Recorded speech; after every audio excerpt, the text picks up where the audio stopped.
Now listen to this. This is mind-boggling. This is just too much. This hadith is too much.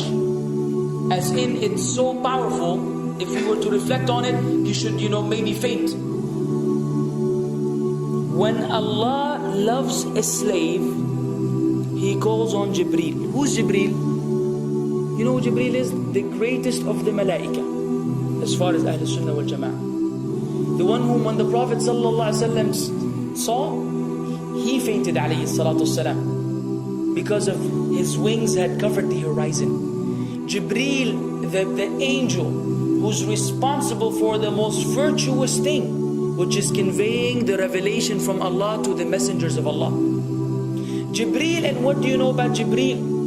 Allah said, whoever is adu, whoever is an enemy to Jibreel, then Allah is the enemy to the disbelievers. Allah defended Jibreel in the Quran.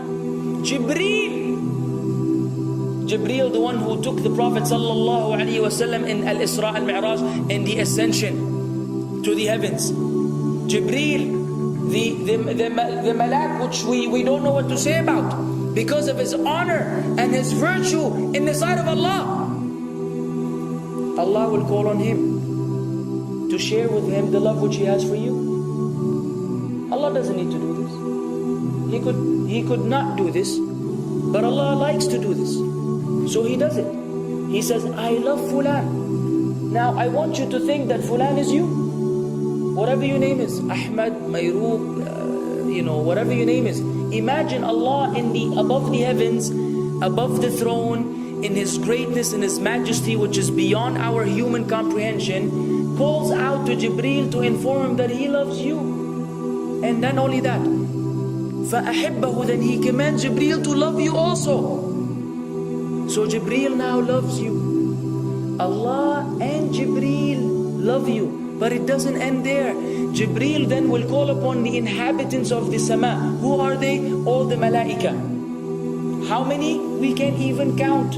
Trillions and trillions of malaika which Allah created beyond our, again, human comprehension. All of them are commanded simultaneously to love you. First Jibreel says, Allah loves Fulan, so now you have to love him. Then all of the angels in the heavens love you. Then Allah will place acceptance for you on earth. So people will love you. Not everyone. You may be saying, why do I have enemies?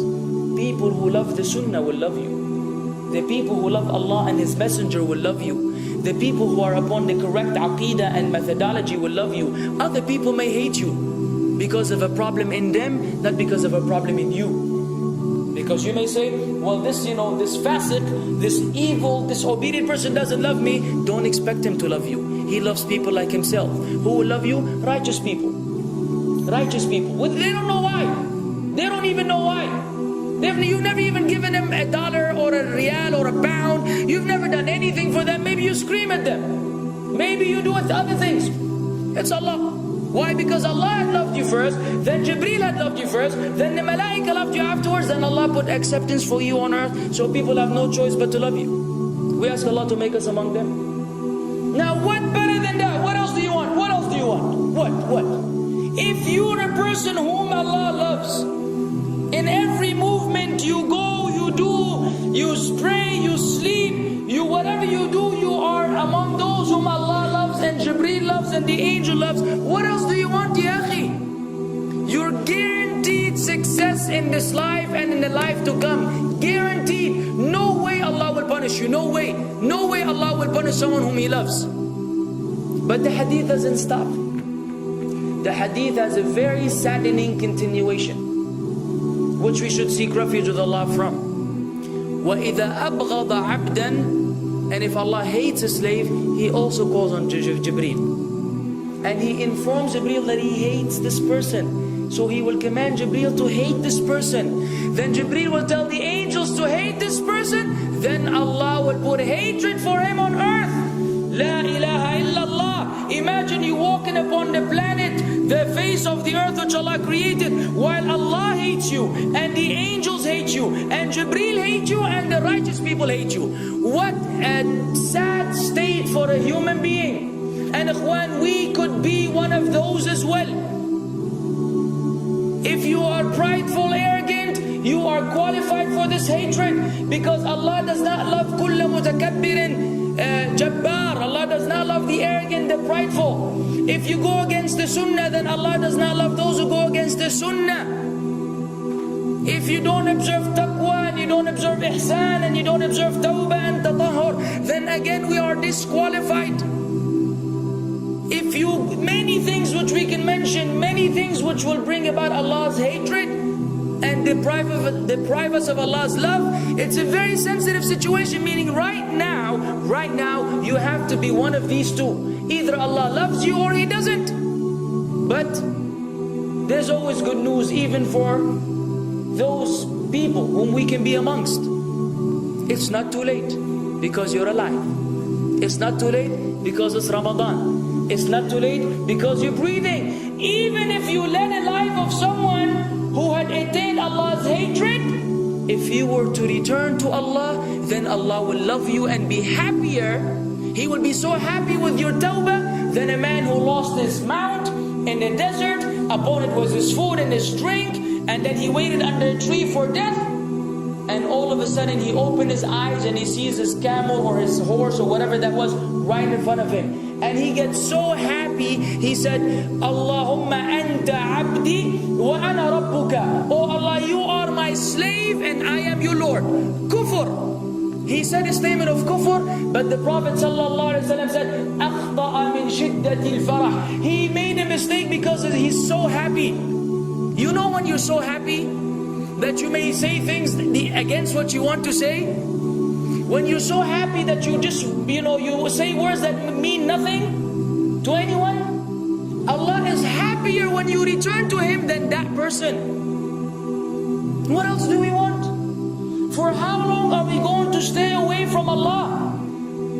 For how long are we going to lead the life of the heedless? For how long are we going to go against the sunnah? What are you waiting for? Death? Death.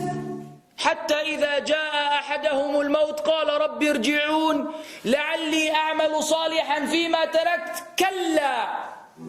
Until when death comes to one of them, you say, oh Allah, allow me to return so that I may do good in that which I left behind. And it will be said to him, no, it's only a word. إنها كلمة هو قائلها. It's nothing but a wish and a word he will have.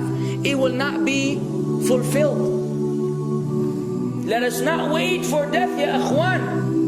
If each one of us here, by Allah, if each one of us here acted upon the sunnah, lived according to the sunnah, and invited people to the sunnah, and enjoyed what is good, and forbade what is evil, wallah, we will make a major change in the city in which we live. And if Muslims hearing this all over the world had that same attitude, then we will change the condition of the whole ummah. So no enemy can come and play games with us. We will squash them, all of them.